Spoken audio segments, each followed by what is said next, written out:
Hey everyone, welcome back to the show.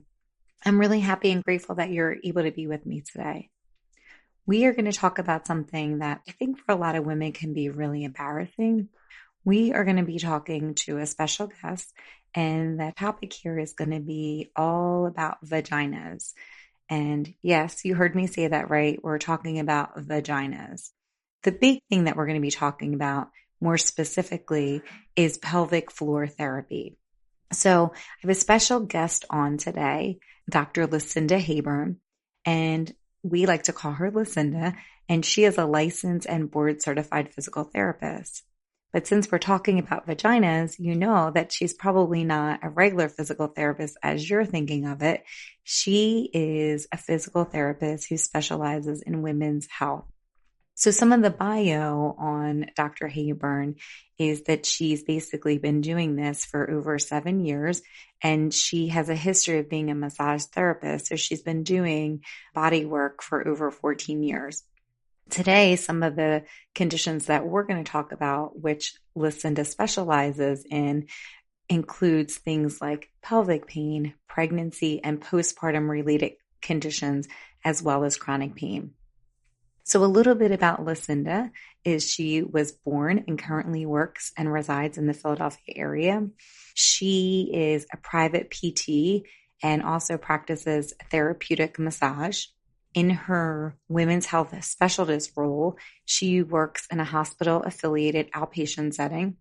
Lucinda also assists with clinical programming in transgender health and lectures about women's health at universities in and around the Philadelphia area. Lucinda also teaches at national conferences and within her community. Lucinda is a wife and mother of 2 young children, and she knows firsthand the challenges of juggling home life with work and self-care.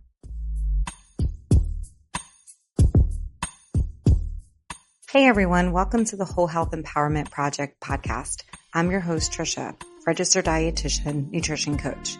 This podcast is for busy women like you with a desire for achieving better whole health balance. In this podcast, you'll learn practical tips to get you started, motivation to keep you inspired, and guest interviews that will empower you to take action. Come join me in failing forward, one tiny step at a time, into the journey of health, wellness, and self-care. Let's get started.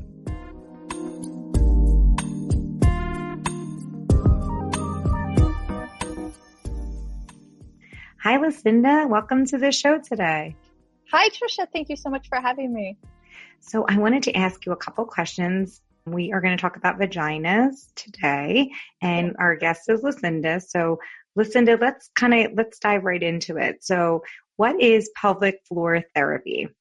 So pelvic floor therapy is a subset of physical therapy that focuses on the muscles and ligaments and joints and functions of the pelvis. And so because this part of the body is kind of a mysterious or veiled area in the general public, and it's often an area we don't think about as being muscular, I think it's really important to talk about what it actually does, and that it is hugely muscular and very treatable if something's wrong. So in terms of the pelvic floor, we're thinking about all the muscles that attach onto the pelvic floor, and that's from the abdominals, the back, the hips, the butt, the muscles around the vagina and the anus. And these muscles go to create 4 main systems. One is supportive, right? So the muscles go from the pubic bone to the tailbone and create a hammock for all your organs to sit on. So every time you're standing, you get up from a chair, those muscles tighten up to bear the weight of those organs. They also have a core function. So we usually think of our core as our abs or our butt, but our pelvic floor muscles are part of our core. So again, you're running, you're doing your squats, your pelvic floor is activating at the same time to help support the pelvis and move the body through space. They also have a sexual function. So your pelvic floor muscles create the tone in the vaginal canal. They create erection in both the penis as well as the clitoris. They create orgasm And lastly, they have a sphincteric role. So you have your sphincter that goes around your urethra where the urine comes out, and you have your sphincter that goes around the anus. And then you have your pelvic floor that wrap around these sphincters to provide extra support. So if you want to urinate, they're supposed to relax and everything comes out. And when you don't want to have an accident, the muscle is supposed to stay nice and tight, ideally, so nothing comes out. So when we're talking about pelvic therapy, we're talking about any problem that could arise in any of these systems. It could be a sexual dysfunction. It could be incontinence. It could be pain with running or difficulty moving around after you've had a baby. It could be any of these things. It could be, I'm guessing, like if you're peeing after you have a baby, is Oh, that yeah, included in that too? exactly. Yeah. Incontinence, constipation, fecal incontinence, pain, Yeah. sexual pain with intercourse. And again, this, we often think about it more for women because we connect it to having babies, but men have pelvic floors too, so this isn't exclusive. So how would we know that we have some kind of imbalance or some dysfunction in our pelvic floor? What are some symptoms that we would Mhm. have? Yeah, so they could hit any one of those topics that we talked about. The number one dysfunction that bring people in is stress urinary incontinence, which is when we have a little bit of urinary leakage with a heavy cough or sneeze or laughing. This is really common after childbirth because those muscles are a bit stretched and a bit weakened. But it can happen with anyone. You see it in runners. You see it in people who do weightlifting. We see it in older people who have lost some strength in all muscles, but especially in the pelvic floor muscles. That's one issue, urinary incontinence. There's constipation. I've been having pain with sex and I don't know how to manage that. Or I used to be able to orgasm and now I can't, or now orgasm is painful. So any problem sort of from the knee to the belly button that could be pain or just a dysfunction in urinary, bowel, bladder, sexual would fall under the umbrella of pelvic floor therapy. And when you say constipation, what do you mean by that?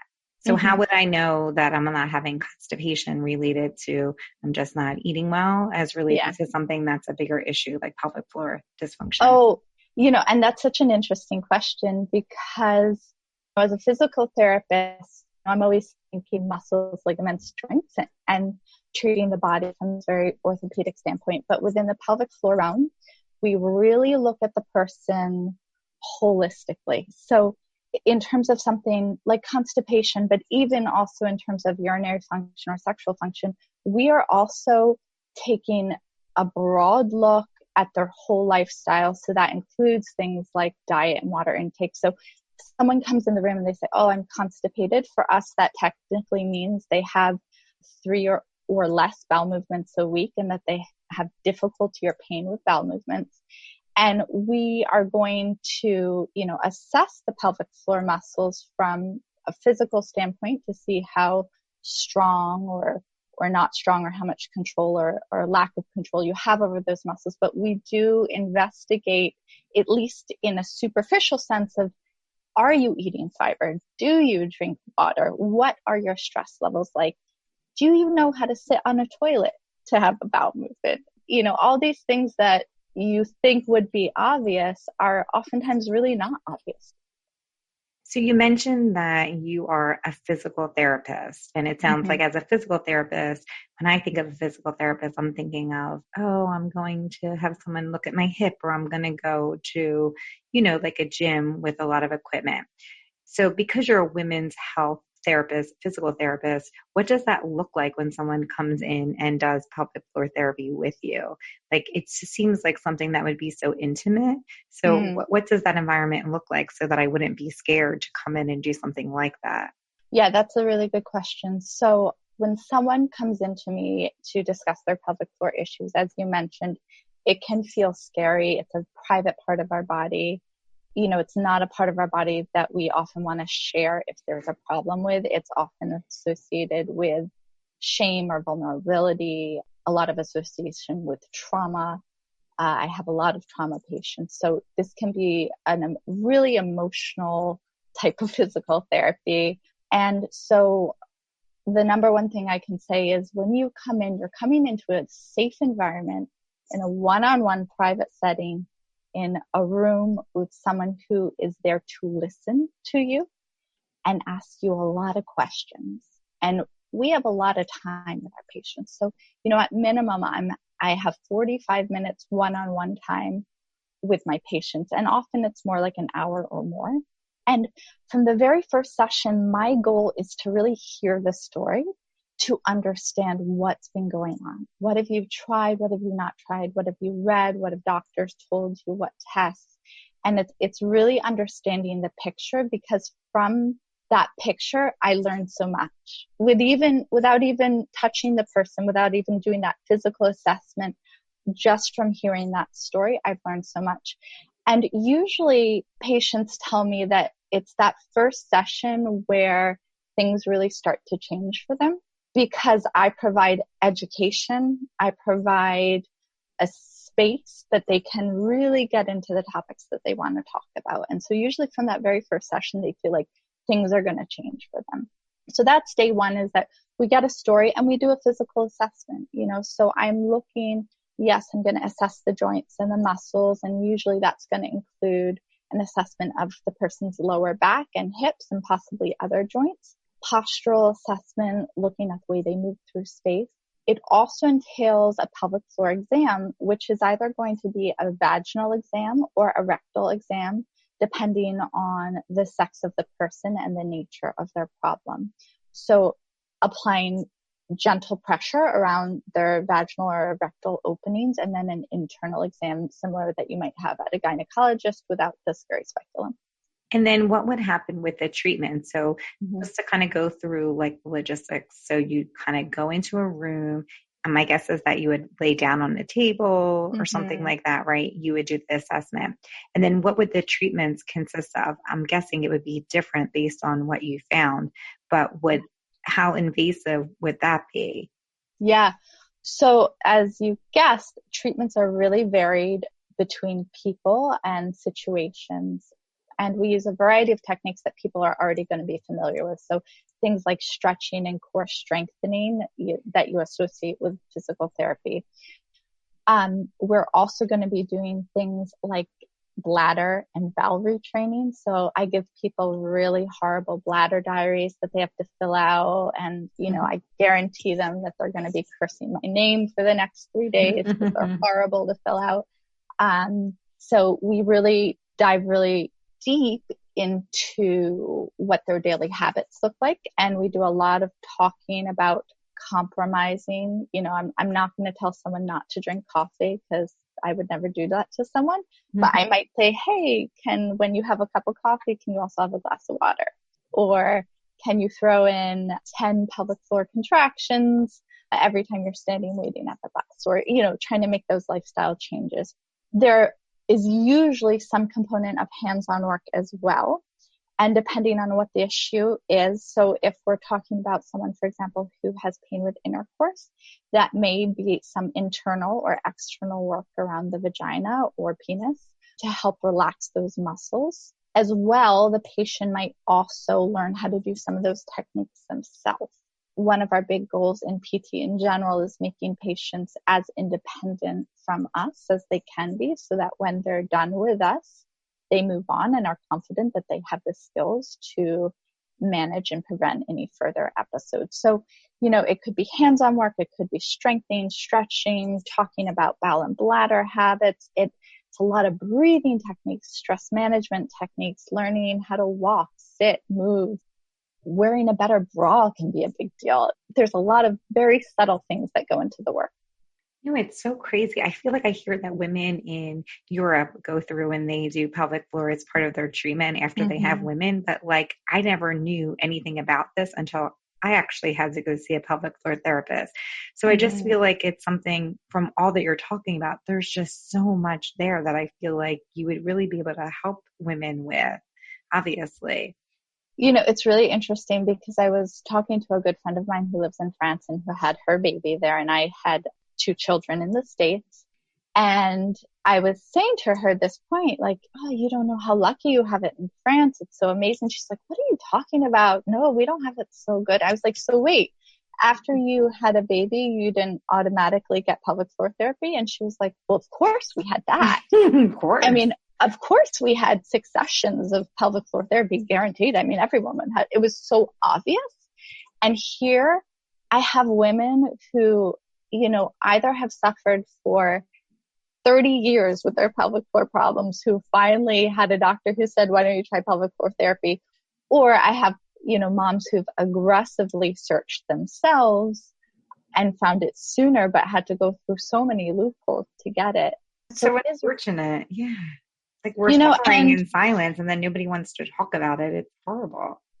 And a lot of it is education. A lot of it is educating the medical field, the physicians, to ask more questions. I know from having babies that, and I love my OBGYN, love her.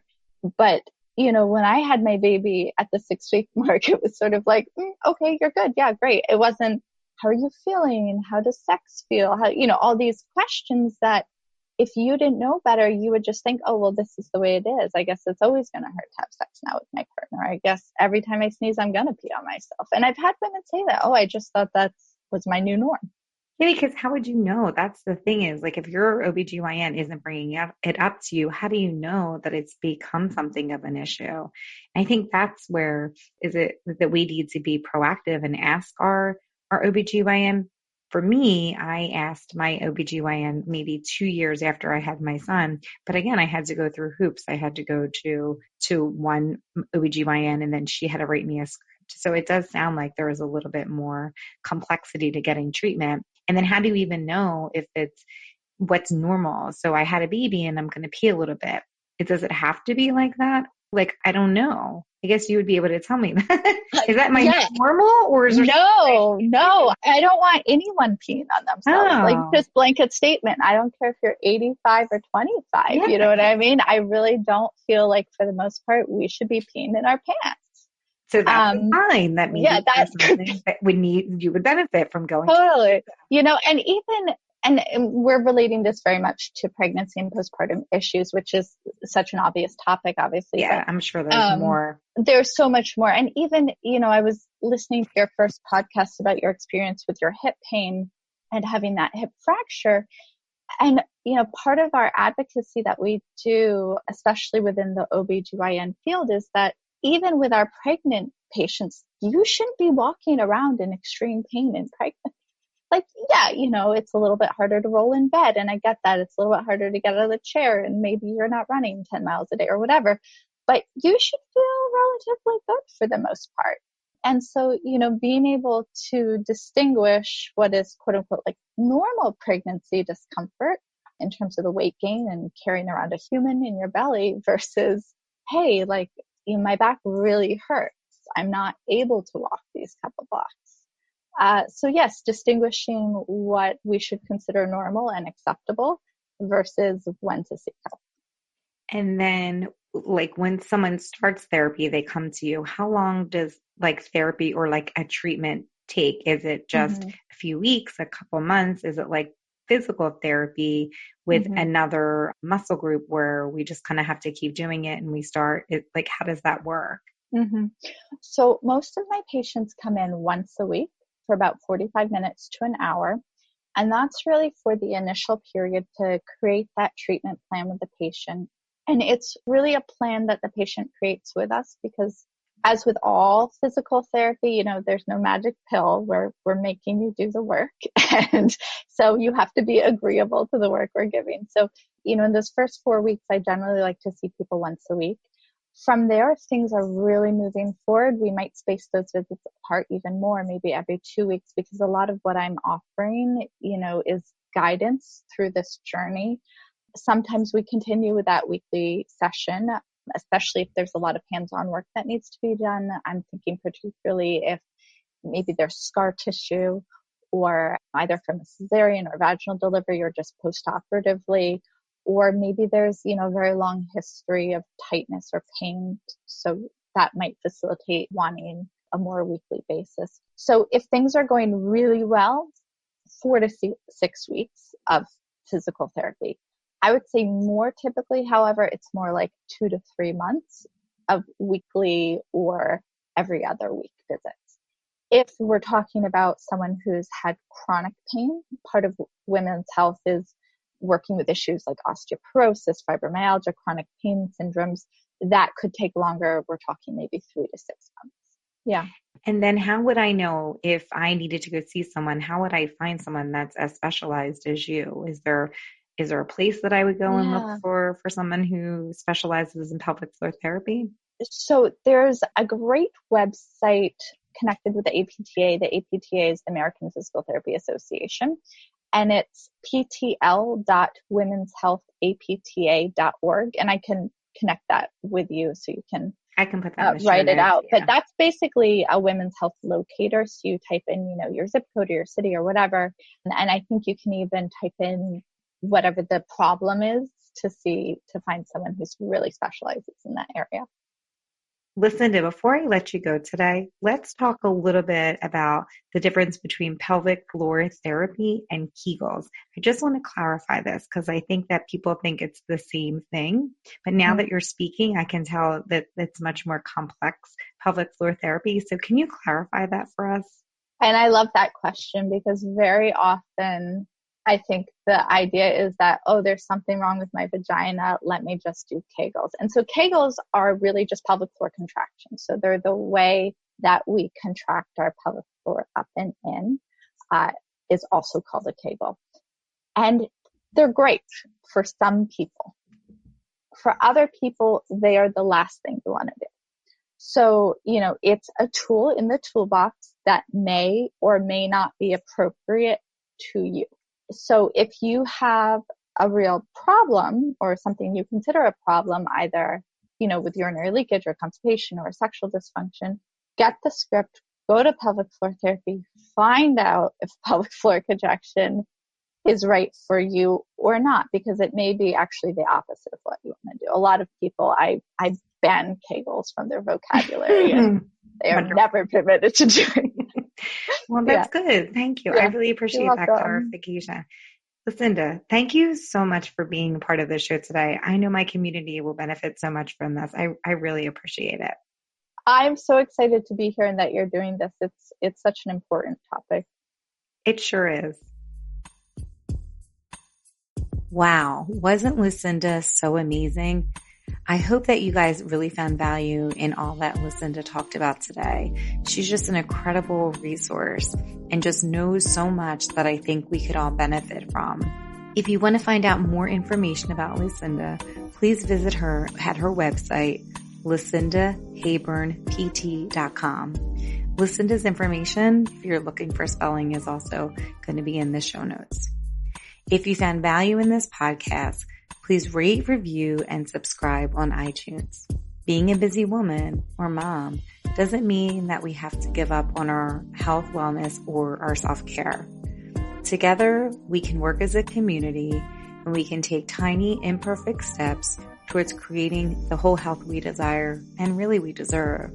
You can find us at wholehealthempower.com or on Instagram at wholehealthempower. Thanks for listening, and I'll see you next week.